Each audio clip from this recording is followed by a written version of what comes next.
आम्ही वैकुंठवासी आलो याची कारणासी, बोलिले जे ऋषी साच भावे वर्ताया, झाडू संतांचे मार्ग आडराणी भरले जग, उच्चिष्टाचा भाग शेष उरला तो सेऊ। तिसऱ्या चरणामध्ये तुकोबराय म्हणतात, अर्थे लोपली पुराणे। अर्थाच्या दृष्टीने पुराणांचं महत्त्व असतं। नुसतं पुराणांचं महत्त्व पुराणांच्या दृष्टीने नाही, काय काय आहे त्याच्यात, तर अर्थ काय आलेला आहे आणि तो अर्थ समाजाच्या उपयोगी पडला पाहिजे, अर्थात भक्तांच्या उपयोगी पडला पाहिजे। जे कोणी पुराणाचं चिंतन करतील तर त्यांना पुराणं व्यासमहर्षींकृत आहेत आणि ती 18 पुराणे किंवा अनेक उपपुराणांचाही विचार केलेला आहे। तर त्या सगळ्या पुराणांच्यात वेगवेगळ्या देवी देवतांचंही श्रेष्ठत्व, देवाचं श्रेष्ठत्व आलेलं आहे आणि त्याचा काय तात्पर्य अर्थ आहे हा समाजासमोर आला पाहिजे। असं म्हटलं आहे की व्यासमहर्षींनी अनेक पुराणामध्ये अनेक देवतांची ज्याची पुराणं केली। गणेश पुराणात गणेशाची स्तुती केली, देवी पुराणात देवीची, देवी भागवतामध्ये शिवाजींच्या शिवपुराणात, पद्मपुराणामध्ये भगवान विष्णूंची ब्रह्मपुराण, ब्रह्मवैवर्त्य पुराण आदी करून 18 पुराणं आणि अनेक उपपुराणं आहेत। त्या अनेक पुराणामध्ये त्या त्या देवांचं श्रेष्ठत्व प्रतिपादन केलं आणि अन्य देवांचं कनिष्ठत्वही सांगितलेलं आहे। शिवपुराणात शिवजींची स्तुती करताना अन्य देवतांची निंदाही करण्याचं काम व्यासमहर्षींनी केलं, म्हणजे त्यांना कमी लेखलेलं आहे। निंदा या पदाचा अर्थ कमी लेखलेला आहे। आणि मग असं केल्यावर त्याचा तरी काय तात्पर्य अर्थ आहे, नाहीतर अर्थे पुराणे लोपली। दोन पुराणिकाच्यातच भांडण सुरू झालं, तुझं पुराण भारी का माझं पुराण भारी। दोघांचंही पुराण नाही, ते व्यासमहर्षींनी केलेलं पुराण आहे आणि तुम्ही जे भांडणं करताय ते तुम्हाला त्याचा अर्थ कळाला नाही म्हणून भांडणं करताय। अनेक लोकांच्यात अशा प्रकारची भांडणं झालेली दिसत आहेत आणि त्याचाही तात्पर्य अर्थ तसाच आहे। जसं शास्त्राचे भांडणं तपतीर्थाटन उर्वीचे भ्रमण यासाठी असं म्हणताना अनेक शास्त्रकारांच्यातही भांडणं असलेल्याचे दिसतं, त्याचाही त्यांनाही अर्थ लागत नाही म्हणूनच भांडणं होतात। आणि पुराणिकांच्यामध्ये बी तसाच प्रकार आहे किंवा मग पुराणामध्ये जो अर्थ प्रतिपादन केला आहे तुकोबरायांसारख्यांना माहीत आहे म्हणून तर ते म्हणतात, आम्ही याच्यासाठी आलो वैकुंठावरून की अर्थे लोपली पुराणे आणि नाश केला शब्दज्ञाने। याच्यात वरवरचं शब्दज्ञान पदाचा आणखीन एक अर्थ असा होतो, वरचं ज्ञान, वरचं शब्दाने त्याचा वाच्यार्थ जर लावला तरी भांडणं होण्याची शक्यता असते, कारण त्याचा मूळ लक्षार्थ काय आहे हे न कळाल्याने वरून नुसता शब्दाचा वरचा अर्थ कळून चालत नाही, तर त्याला तात्पर्य अर्थ, त्याला वक्तृ तात्पर्य असं म्हटलं शास्त्रात। वाक्याचं काय तात्पर्य आहे ते तर हे कळावं लागतं। नुसतं त्याच्यात काय लिहिलेलं आहे जे तर त्या शब्दरचनेवरून हे कळत नाही, तर ते शब्दरचना भलतंच काहीतरी सांगते आणि वाक्याचं तात्पर्य काही वेगळंच असतं। तसं शिवपुराणात शिवजींची स्तुती करून व्यासमहर्षींचा जे तात्पर्य आहे ते वेगळंच आहे, पद्मपुराणात विष्णूंची स्तुती करून सांगणं वेगळं आहे। तर त्या त्या देवादेकांच्या ठिकाणी जी श्रद्धा आहे ती अधिक दृढ होण्याच्या दृष्टीने हा भाग केलेला आहे आणि अर्थवादात्मक स्तुती अथवा निंदाही करण्याचं काम त्या ठिकाणी केलेलं असतं। पण सामान्य लोकांना कुठेही बुद्धी तेव्हा एखाद्या पुराणिकाने एखाद्या पुराणाचा अभ्यास केला म्हणजे तो फार हुशार झाला असा अर्थ नाही, कारण त्याला त्या पुराणातला शब्दार्थ कळाला पण त्याचा लक्षार्थ नाही कळाला, त्याच्यात काय सांगायचं हे नाही कळालं। तर तेव्हा याच्यासाठी ज्यांचा सर्व बाजूनी ज्या ठिकाणी ज्यांचं चिंतन झालेलं आहे तर त्या व्यक्तींस त्या ठिकाणी याचा अर्थ काढू शकतात किंवा संत काढू शकतात। तुकोबराय हे संत आहेत आणि त्याच्यामुळे त्याच्यामधला काय अर्थ आहे हा समाजासमोर आणण्याचं मोठं काम तुकोबरायांकडे आलेलं आहे। अर्थे लोपली पुराणे नाश केला शब्दज्ञाने, विषय लोभी म्हणे साधने ही बुडविली। जे विषय लोभी काय असतात, विषय हे आत दाबा धरून बसलेले असतात। ज्या वेळेला तो विषय अनुकूल नसतो त्यावेळेला त्याच्याविषयी प्रीती उत्पन्न होत नाही, पण ज्या वेळेला तो विषय अनुकूल होतो त्यावेळेला तिथे प्रीतीची उत्पत्ती होते आणि मग ती प्रीती मग आता त्याच्यात प्रीती उत्पन्न केली म्हणजे त्याला तो विषयाच्या छंदामध्ये जातो तो जीव। असं का होतं तर त्याला जो काही चिंतन करतं, अगदी परमार्थ करणारी माणसंसुद्धा अण्णा म्हणायचे शेवटच्या काळापर्यंत माणसाची परीक्षा होत राहते। शेवटच्या काळापर्यंत परीक्षा आहे. तुम्ही फार स्वतःला शहाणे समजू नका, कारण विषय हे अंतःकरणात इतके दाबले गेलेले आहेत. काही वेळेला आपण आपल्या प्रयत्नाने दाबतो, काही वेळेला भगवंतावर भार घालून दाबतो, आणि त्यावेळेला पण ते ज्या वेळेला अनुकूल होतात, काही वेळेला ज्या विषय भोगाविषयी ज्या व्यक्तीची वासना असते आणि त्याला तो प्रारब्धवशात प्राप्त होत नाही, तो विषय ज्या वेळेला कधी प्राप्त होईल त्यावेळेला तो उचलून वरती येत राहतो आणि केलेल्या सगळ्या अभ्यासावर पाणी टाकू शकतो. इतकं त्याच्यामध्ये वासनेचं बलवान सामर्थ्य आहे. आणि मग आता हे पुराणिक धरा, विद्वान धरा, पुष्कळ अध्ययन करणारी माणसंसुद्धा याच्यामध्ये वाया गेलेल्याची उदाहरणं आहेत. म्हणजे पुष्कळ, त्या जेमिनीची कथा तर तुम्हाला सांगितली होती त्या दिवशी, पाठीमागच आत्ता होऊन गेली. स्वतःला अगदी विद्वान जरी म्हटलं तरी काय त्या जेमिनीचे हाल झाले बा.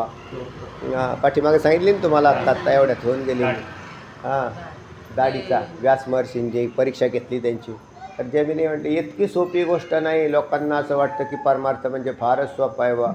अनादिकालापासून ज्या वासनांचं घबाड आपण वागवतो आणि ते एखाद्या जन्मात थोडीफार साधना केली, माळ घातली गळ्यामध्ये, म्हणजे फार काही प्राप्त झालं असं काही होत नाही.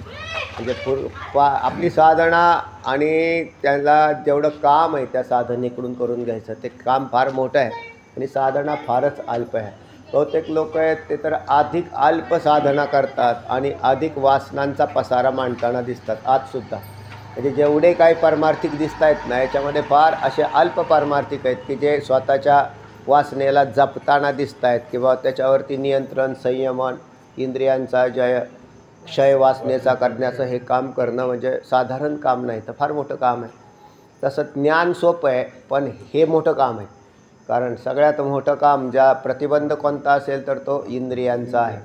आणि म्हणून तर म्हणतात ना, काम क्रोधाधिक त्यांचाही प्रतिबंध आहे. विकार जे आत चित्तात बसलेले त्यांचा प्रतिबंध आहे. काम क्रोध बंदी खाणी, तुका म्हणे दिले धनी इंद्रियांचे. तुका म्हणे दिले दोन्ही इंद्रियांचे धनी आम्ही झालो गोसावी.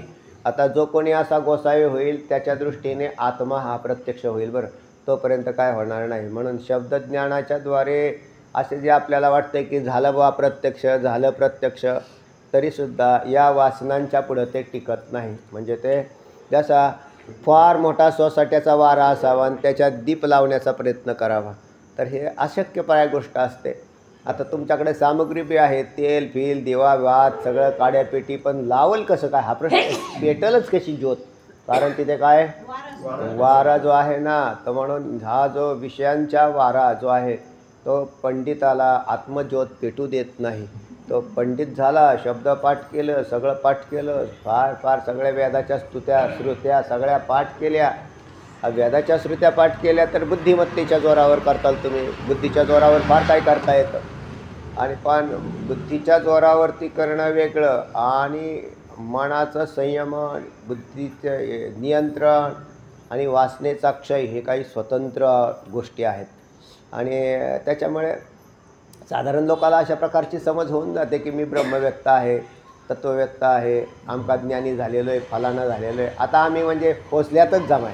असे लोक बरेच असेच म्हणून राहिले. आम्ही आता फारच म्हणजे आता तुमचं काय नाही, तुम्ही नरकालाच जाण्यात जमाय असं म्हणावं लागतं. पण ते त्यांचं कोणी का मालक नाही असं आहे. आणि दुसरा असा भाग आहे, ज्या वेळेला समाज मान्यता देतो, समाज मान्यता वेगळी आणि देव संत मान्यता वेगळी असते. संतांकडून मान्यता प्राप्त झाली का आपल्याला तरच आपला विषय होईल, अन्यथा लोक बावळट माणसाला डोक्यावर घेऊन नाचतात, याच्यात काही शंका नाही. आणि त्यांना जर थोडंफार आवडत किंवा काय दिसलंच उलटं सुलटं की परत उलटं फेकून देते खाली. म्हणून लोक तुम्हाला असे डोक्यावर घेऊन नाचतील, फेकून देतील. पण संत मान्य म्हणून आपल्याला संत मान्यता असली पाहिजे. पण संत मान्यता आपल्याला घेऊन तरी करायचं काय? संत कृपा करतील हळूहळू. त्यांच्याही मान्यतेचा आपला काय प्रस्ताव नाही, कुठला नसावा तो. देवाकडूनही मान्यतेचा कुठलाच प्रस्ताव आपला नाही. तुम्ही आम्हाला मान्यता द्या, मातीत घाला आणि खड्ड्यात घाला, कुठेही नेऊन टाका, पण तुम्ही आमच्यावर कृपा करा. अशा प्रकारची आपली भूमिका असली पाहिजे. पण तुकोबरायांच्या असं लक्षात येतं की ज्या अर्थी हे कार्य करायला येत आहेत इथे मृत्यूलोकात, त्या अर्थी अर्थे लोपली पुराणे नाश केला शब्दज्ञाने आणि विषय लोभी म्हणे. आता सांगतो तसं की पंडित जरी झाला तरी इंद्रियांचा जय व्हायला फारच कठीण आहे. म्हणून पांडित्य मिरवणारे किंवा शब्दज्ञानी, शब्द निष्णांत, वाग्वैखरी, शब्दधरी, शास्त्र व्याख्यान कौशल्यम, वैदुषम विदुषम तद्वत भुक्तये न तु मुक्तये. शंकराचार्य म्हणतात भुक्तये न तु मुक्तये. तुला पुष्कळ लोक मानतील, मान मान्यता, सगळ्या पदव्या, आणखीन काय काय म्हणतील तुला. सगळे लोक ह्या पदव्या दिलेल्या आहेत, उताडा आला आणखीन या पदव्यांना. म्हणजे इकडेच संसारात पदव्या आहेत असं काही नाही, परमार्थात सुद्धा बऱ्याच पदव्यांना मान्यता म्हणजे पदव्या आलेल्या आहेत त्या. आणि या सगळ्या पदव्या मातीत घालण्यासाठी आहेत त्याला. म्हणजे उचलून चांगला जर आपटायचा असेल तर त्याला एखाद दुसरी पदवी तरी पाहिजेच. त्याच्यामुळे त्याला चांगलं आपटता येण्यासारखं आहे आत्मस्वरूपावर. आणि हे म्हणून समाजच वाटोळं करतो बरं का. हे लोक आहेत ना, वा वा लय मोठे महाराज, लय मोठे महाराज, लय मोठे महाराज. म्हणजे काय झालं, त्याला विनाकारण अहंकार तयार करायला समाज बी कारणीभूत आहे.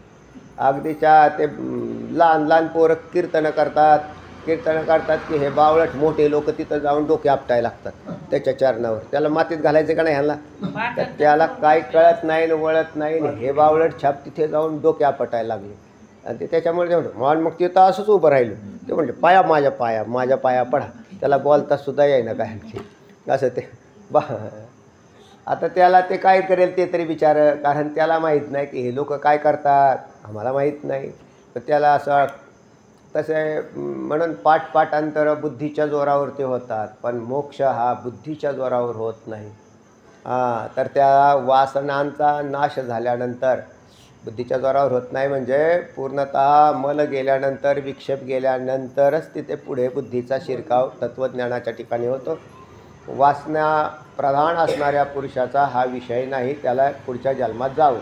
तर तेव्हा तुकोबराय म्हणतात की नाश केला शब्दज्ञाने विषय लोभी म्हणे, साधनेही बुडवले त्यांच्यासाठीच आम्ही झाडू संतांचे मार्ग. म्हणजे त्यांना जर पुन्हा पुन्हा सांगितलं बाबांनो अशी तुमची नुकसान होईल, तर त्याच्यामुळे लोक पाहतात त्याच्याकडे. जर तुकोबरायांनी गाथेत अशा अभंगच टाकले नसते तर आम्ही तरी कशाला पाहिलं असतं. आम्हालाही असाच खोटा अभिमान तयार झाला असता की आम्ही झालो मुक्त. तर असा पण तुकोबराय म्हणतात तसं नाही. तर तुम्हाला कितीतरी अभंग असे दिसतील की जे पंडिताला जागे करतात, विद्वानाला जागे करतात, मुक्त झालो असं म्हणणाराला जागे करतात. बोलो जाय मुखे तुका म्हणे दुःखे बांधला तो. आहे ना, मुक्त झालो ऐसे आम्ही मुक्त झालो. तो काहीच नाही किंवा तो दुःखाने बांधला जातो. तर तेव्हा तुकोबराय या तुकोबरायांना दया आली आणि म्हणून वरून जे आले काय. अजून एक भाग आहे असा, खालच्या लोकांना सूचना देण्यासाठी खालची लोक उपयोगी पडतात, याच्यात काही शंका नाही. त्यांना फार मोठ्या अधिकाराच्या लोकांची आवश्यकता नसते. तुकोबराय कोणाला सूचना देण्यासाठी आलेत, पंडित, तत्ववेत्ते, पाठांतर करणारे, स्वतःला महाराज समजणारे, मुक्त समजणारे हे मोठे झाले. आणि यांना शिकवणारं कोण, हे बाकीच्या लोकांचं ऐकत नाही. महाराज जरी झाला तरी तो दुसऱ्या महाराजाचं ऐकत नाही. तो म्हणतो मला काय कमी आहे का त्या, त्यात तो दुसऱ्याचं ऐकत नाही. म्हणून महाराजाचं कधीच ऐकत नाही. नाही का, पण त्याला स्वतःचाच इतका अहंकार तयार झाला आहे की तो म्हणतो की आपल्याला सगळं येतं आणि तुमचं काय आहे त्या विशेषतः, म्हणून तो कधी ऐकत नाही. आणि मग आता ह्यांचे कान उघडायला कोण पाहिजे, ह्याच्या संतांच्या शिवाय. म्हणून त्यांनी अगोदरच कान उघडणी केली. फक्त यांनी पाहिले पाहिजे अभंग.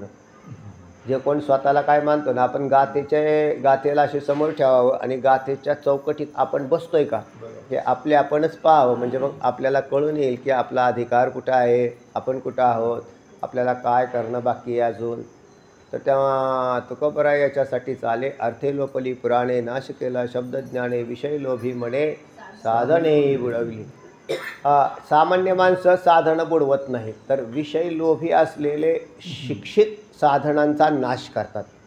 साधारण माणसं भ्रष्टाचार कोण करतं, शिकलेलं का अज्ञानी, त्याला काय माहितीच नाही. तो कोण भ्रष्टाचार केला म्हटले शेतकऱ्यांनी, करेलच कसं काय, तो त्याला काही येईनाच. ज्याला येईल तोच भ्रष्टाचार करेल ना. आता शेतकरी शिकले म्हणा, तर तेव्हा शिकले का नाही? म्हणजे शेतकरी आता शिकले किंवा भ्रष्टाचार कसा करायचा, तर हे ज्याच्यावरती त्यांना हे पीकपाणी लागले, इन्शुरन्सचे पैसे फुकटचे खायला लागले. येते का नाही? इन्शुरन्सचे पैसे बरेच यायला लागले वाटतं, असं कळतंय मला. तर तुमच्याकडे नसतील आले किंवा तुम्हाला त्याच्यातले अज्ञानी असतात किंवा तुम्हाला अधिकार नसेल, तर 2-3 कारणं असू शकतात. दुधामध्ये बी काय टाकू राहिले, पावडरी टाकतात, कुठं काय टाकते, युरिया टाकतात, ते दूध वाटतात. तर त्या अशा प्रकाराने म्हणजे ज्याला जो शिकला तो म्हणजे याच्यामध्ये गेला, भ्रष्टाचारी मार्गात गेला. भ्रष्ट मार्ग याचाच अर्थ आहे की स्वतःचं वाटोळं करून घेणं. पण हे संसारातला भ्रष्टाचारी तिथेही वाटोळंच होतं, पापच होतं आहे ना. हो, पाप होणं म्हणजे वाटोळंच होणं. आणि इकडे सुद्धा समजा एखादा हुशारकी मिरवायला लागला आणि अक्कलीचा तर तपास नाही, तरी त्याचं वाटोळंच आहे समजायचं, दुसरं काय आहे त्या. पण मग आत्ता सांगितल्याप्रमाणे की मोठी माणसं आहेत ती छोट्यांची कान उघडणी करतात. आमचे तुकोबराय असोत, माऊली ज्ञानोबराय असोत किंवा सगळे संत महात्मे हे मोठी माणसं आहेत, आणि छोट्या माणसाने नेहमी मोठ्यांचं ऐकत जावं. आपण जर छोटे स्वतःला समजत असेल तर नका एखाद्या महाराजाचं ऐकू, पण कमीत कमी साधूंचं तरी ऐका, नाथ महाराजांचं ऐका. तर तेव्हा असं जर ऐकलं तर आपलं कल्याण होऊन जातं. आणि कारण आपण चुकतो कुठं हे आपल्याला कळत नाही. आपल्याला जर ते कळालं असतं की आपण चुकतोय कुठं, तर मग आपलं काम झालं असतं. पण आपण चुकीच्यालाच बरोबर समजत असतो, आणि हा सगळ्यात मोठा घोटाळा असतो की जे आपल्याला असं वाटतं की आतापर्यंत तर आम्ही असंच समजत होतो. मग तसे समजत होते, पण त्याच्यामुळे मूळ शास्त्रापासून तुम्ही संतांपासून, विचारापासून संतप्रणीत त्याच्यामध्ये फारकत तयार केली. तुकोबराय त्याच्यासाठी वैकुंठावरून आलेत आणि आपलं कल्याण त्यांना अपेक्षित आहे. तर तेव्हा याच्यासाठी पण मग आता काय करताल तुम्ही, तर आम्ही पिटू भक्तीचा डांगोरा, मागच्या या भंगात डांगोरा शब्द आला होता. म्हणजे कामी गुंतले रिकामे, जपी तपी येते दमे, लाविले दमामे असा शब्द प्रयोग आलता. एकंदर शिक्का पाठविला या का, तर मी तो भगवंताकडून आलेला संदेश आहे तो घेऊन आलो होतो. तिथं नामाचा विषय आलेला होता, आणि तिथेही आम्ही नगारे वाजवून लोकांना सांगू की तुम्ही असं करा. या अभंगातही तुकोबराय म्हणतात पिटू भक्तीचा डांगोरा. तर याच्यामध्ये आम्ही भक्ती, नामस्मरण भक्ती असो. तुकोबरायांच्या सगळ्यात आवडीची भक्ती जर कोणती असेल तर नामाची भक्ती आहे. सगळ्यात सोपी आहे, चांगली आहे, गोमकी आहे, सुंदर आहे, देवाला आवडते, भक्तालाही छान वाटते, नामस्मरण करायला आनंद वाटतो. त्याच्यासाठी कुठल्याही बाह्य साधनक लागत नाहीत, काही करण्याची गरज लागत नाही, कुठल्याही अन्य अवांतर साधनांच्या पुष्टीवरती ही भक्ती टिकलेली नाही. तर ही स्वतंत्र भक्ती परिपूर्ण आहे. स्वतःमध्येच नामस्मरण भक्ती ही परिपूर्ण भक्ती आहे. तिला अन्य कशाचीच आवश्यकता नाही. ते म्हणले टाळ लागेल ना महाराज, टाळाची सुद्धा गरज नाही, मृदंगाची गरज नाही, विण्याची गरज नाही, चिपळ्यांची गरज नाही. दगडाचे टाळ वाटले तुम्हाला तर करू शकता, नाही बी केले तरी तसं बी काही नाही. नामस्मरण करत रस्त्याने चालू शकता. शुचित्वादी कुठलेही नियम त्याच्यामध्ये टाकलेले नाहीत. अशी अतिशय सुंदर जर कोणती भक्ती असेल तर ती भक्तीची, म्हणून पिटो भक्तीचा डांगोरा.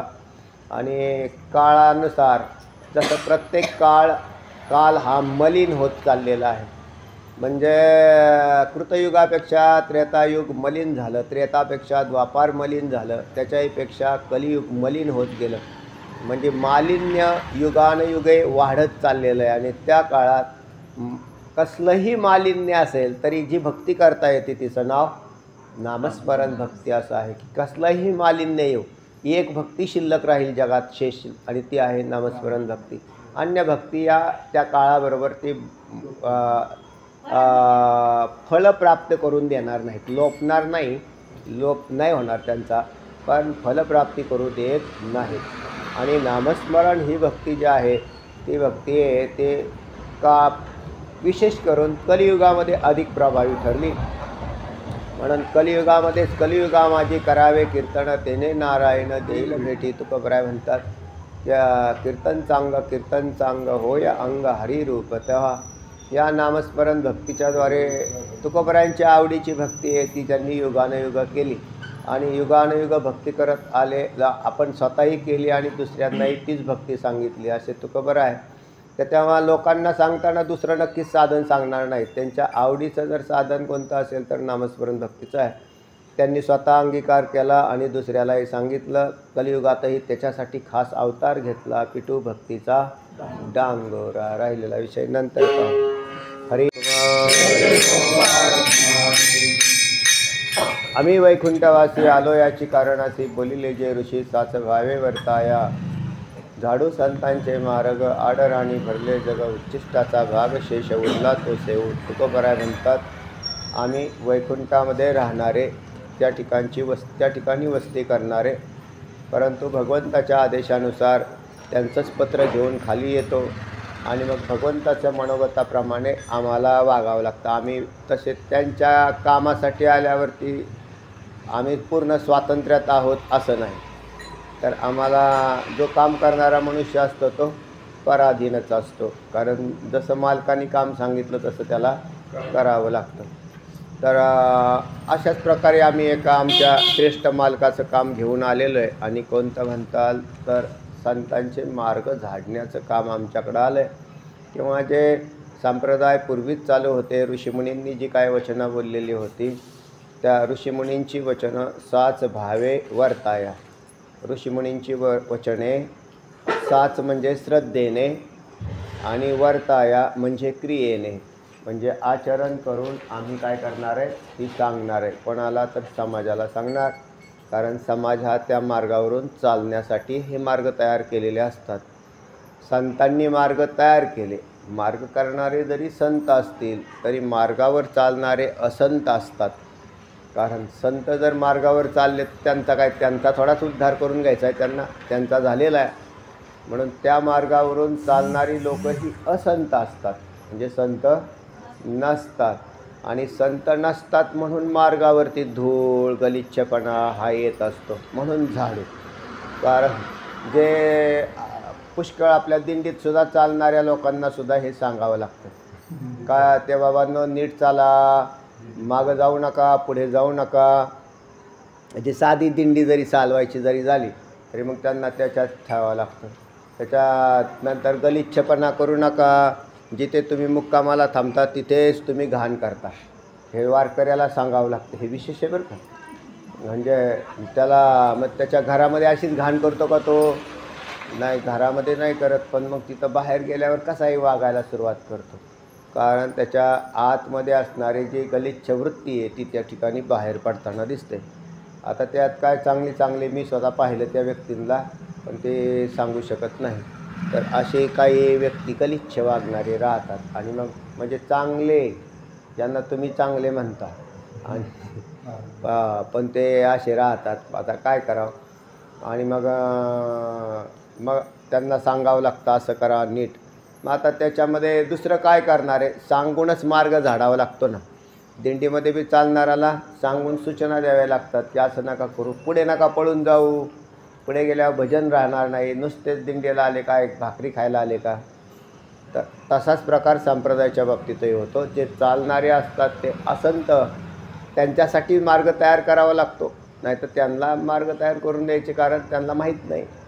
बरं, त्याला त्याच्यात आणल्यावरती परत आतमध्ये चित्तातले काम क्रोधाधिक विकार जे असतात, दंभ दर्प अभिमान, हे सगळं उखळत असतं, बाहेर येत असतं. आणि म्हणून संप्रदायाचंही वाटोळं होतं. बरं, आता त्यांना नाही घ्यायचं तर कोणाला घ्यायचं? संप्रदायात तरी कोणाला घ्यायचं हा प्रश्न आहे ना. मग तिथं ते जसे तुकोबराय म्हटले मागच्या अभंगात, यारे यारे लहान थोर. या मार्गावरून कोण चालतात? लहानही चालतात आणि थोरे, अधिकारी बी आणि अनधिकारीही चालतात. आणि जे अनधिकारी असतात ते घाण करतात, अधिकारी नाही करत. कारण अधिकारी आहेत ना, मग ते संतांची वचनं पाळून चालतात, म्हणून ते व्यवस्थित या मार्गावरून हे करतात. मग त्याच्यातल्या ज्यांना या मार्गावरून चालण्यासाठी निमंत्रित केलेलं आहे तर ते आपापच त्यांचे विकार घेऊन आलेले असतात. म्हणजे बरोबर गाठोडं घेऊनच येतात ते. आणि त्याच्यात इथे आल्यानंतर मग ते म्हणतात त्याला काय होतं आहे, असं केल्यावर त्याला काय होतं आहे, तसं केल्यावर त्याला काय होतं आहे. अशा प्रकारची त्यांची ती तिरकस बुद्ध्या चालायला सुरुवात होतात. मग त्यांची डोकी अशी चालतात आणि मग तुकोबरायांसारख्यांना परत अवतार घ्यावा लागतो आणि अवतार घेऊन अर्थे लोपली पुराणे नाश केला शब्दज्ञाने विषय लोभी मने साधनेही बुडवली यांच्याकडं बघावं लागतं.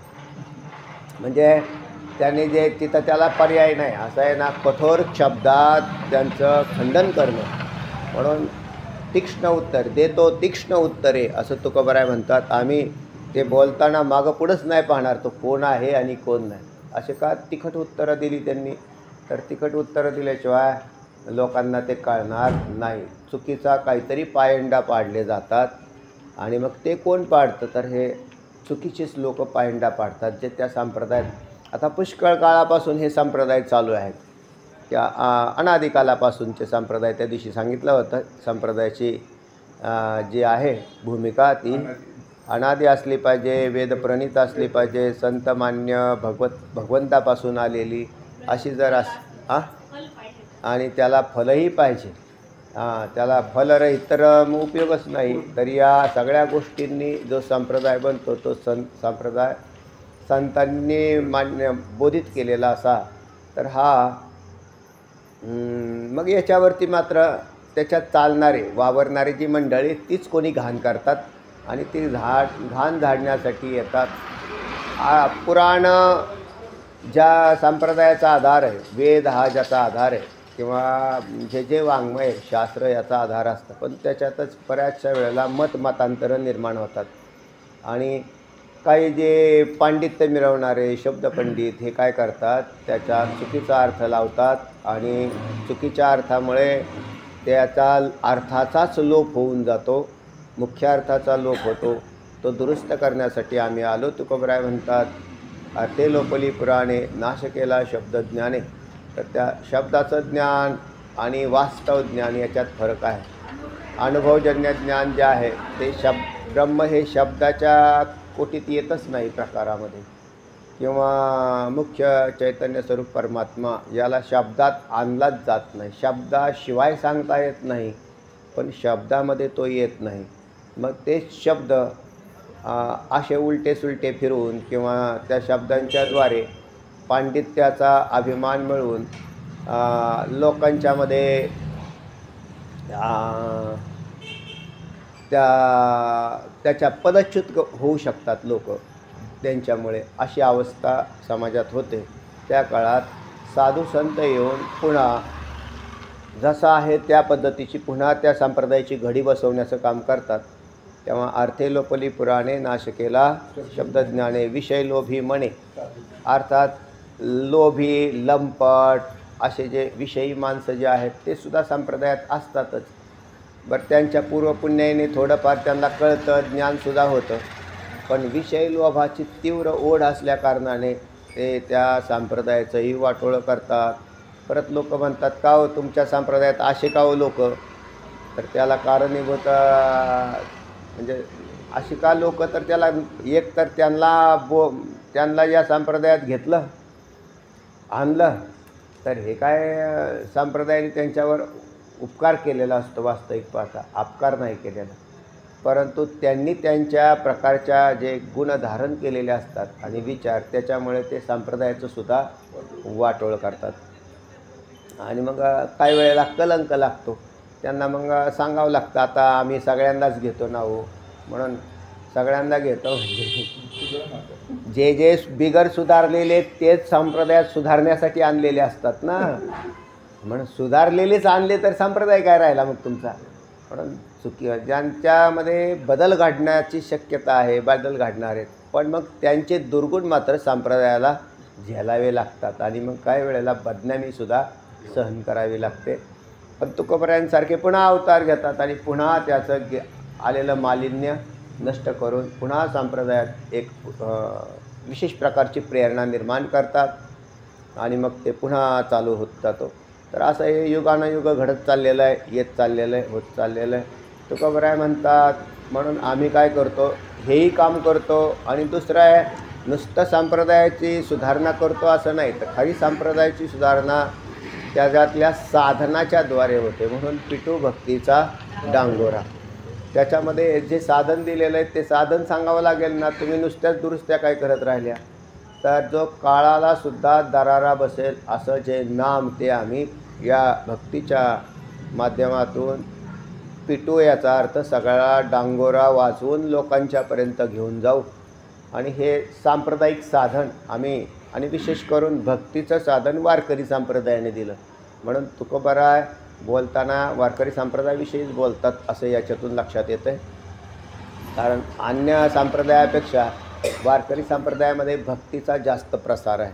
तो तुकोबारायांनी केला, माऊली ज्ञानोबारायांनी केला, नाथमहाराजांनी केला.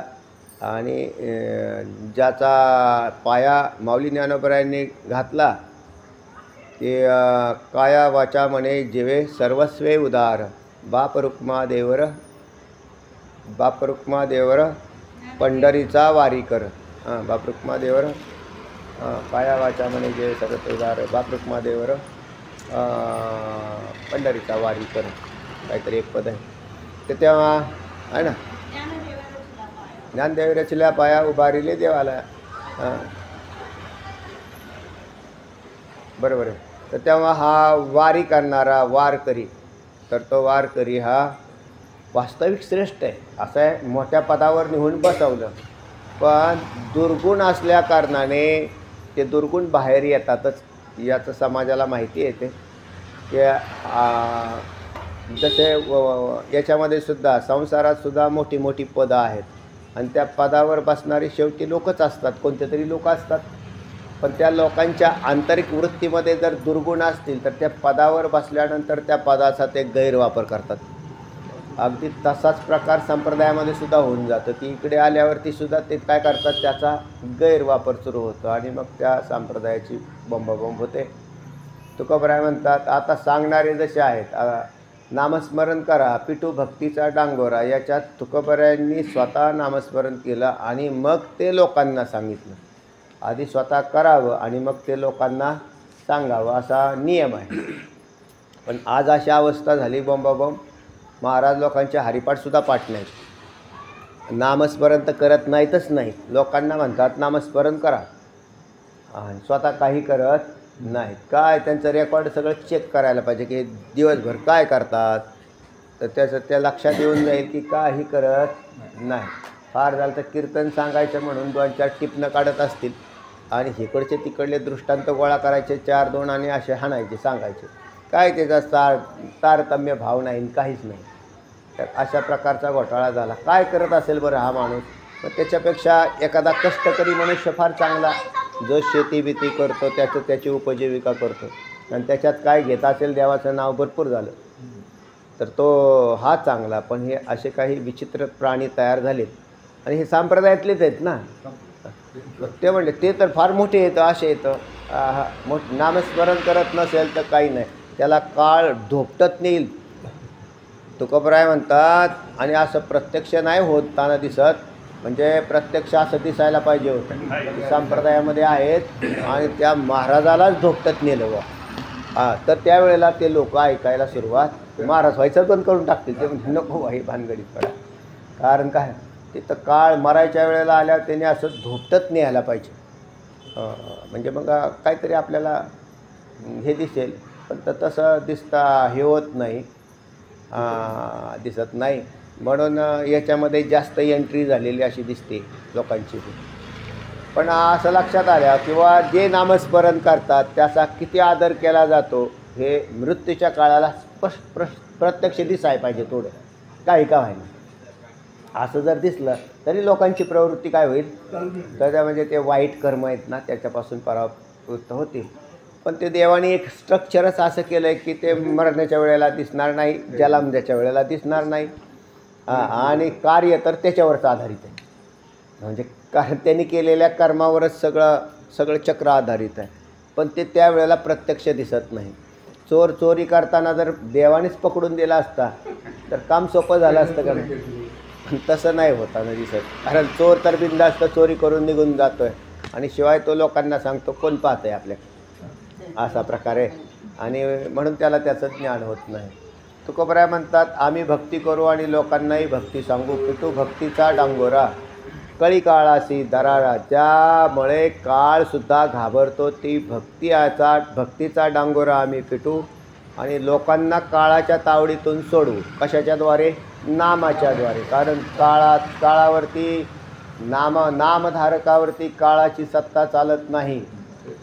नामधारक आहे, त्याचा नका जाऊ तया गावा, नामधारकाच्या शिवा सुदर्शन यावा, घरटी फिरे भोवती. यम सांगे दूता तुम्हा नाही तेथे सत्ता, जेथे होय हरिकथा सदा घोषनामाचा वगैरे वगैरे प्रमाण आहेत. तेव्हा त्या ठिकाणी नामस्मरण होईल, तिथं काळ शिरकाव करत नाही. त्या तुकोबरायांनी काळ गुलाम करी तुकया घरी नांदत असे. तर तेव्हा या काळावरती सामान्य लोकांना काय करायचं त्याच्यासाठी काहीच नाही, नामस्मरण करायचं. नामस्मरण केलं की काम सोपं होतं, बाकी काही करायचं नाही. म्हणून ते आम्ही पिठू भक्तीचा डांगोरा, कळी काळाशी दरारा, तुका म्हणे करा जय जयकार आनंदी. अगदी मुखाने वैखरी वाणीने तुम्ही काय करा, भगवंताच्या नामाचा जय जयकार करा की ज्या योगे काळावरती दरारा बसेल. आणि असं मीही करतो, तुम्ही सुद्धा करा, त्याच्यासाठीच मी आलो. अशा प्रकारे तुकोबरायांनी या अभंगातून ही आपल्या येण्याची कारणमीमांसा स्पष्ट करून सांप्रदायिकता अधिक बलवान करण्याच्या दृष्टिकोनातून प्रयत्न साधुसंत करताना दिसत आहेत, याचं विश्लेषण केलेलं दिसतं आहे. हरी